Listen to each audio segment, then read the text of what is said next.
Si estamos asistiendo estos días al macrosuicio del Muselón en Audiencia Nacional, y porque Andrés Chastur tuvo el valor en su día de denunciar una serie de irregularidades, de estafes, de robo que estaban ocurriendo en las obras de ampliación del Musel.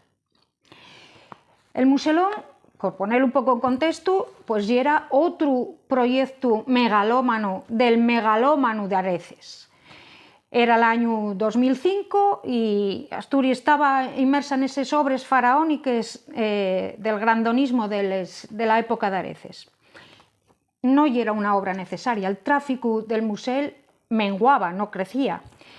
Y además ese tipo de obra conllevaba una serie de daños colaterales como la regasificadora, que ahí la tenemos muerta risa, como el desmonte del Alto Aboño, como la Zalia, en fin, una serie de destrozos y de consecuencias medioambientales que no eran necesarios.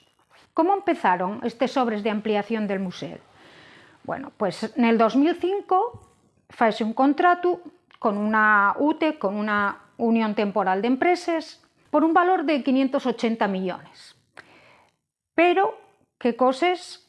El costo final de la obra fue de 830 millones de euros. En marzo de 2009, Andrés Chastur, ya se sabía, ya salía en todos los medios de comunicación, una serie de irregularidades, faltaba en materiales, robábase fierro, acero, era todo un clamor, que había una serie de irregularidades importantes en esta obra faraónica. Y aunque se sabían, había mucho interés en que se acallara todo eso. Andrés Chastur fue valiente y ese fraude a las arques públicas llevólo a Europa. Denunciólo ante la Oficina de la Lucha contra el Fraude en Europa.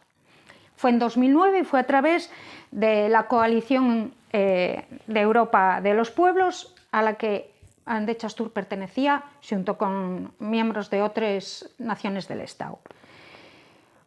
Pues en aquellos tiempos pretendía el Estado español que Europa diera de nuevo fondos para financiar ese sobrecoste, pero haciéndolo pasar por una segunda fase, hipotética segunda fase, ¿no? Esa desviación presupuestaria, el gobierno español del PSOE, de aquella Zapatero, pretendía colar a la Unión Europea que había una segunda fase de las obras y que había un presupuesto nuevo que aportar. Evidentemente, tanto el Estado, la Abogacía del Estado, Puertos del Estado, que ahora van a tener que estar ahí en la Audiencia Nacional explicando cómo y por qué, pues aprobaron esa segunda fase, que ya era evidentemente un fraude. Y así lo vio la Oficina Europea contra el Fraude.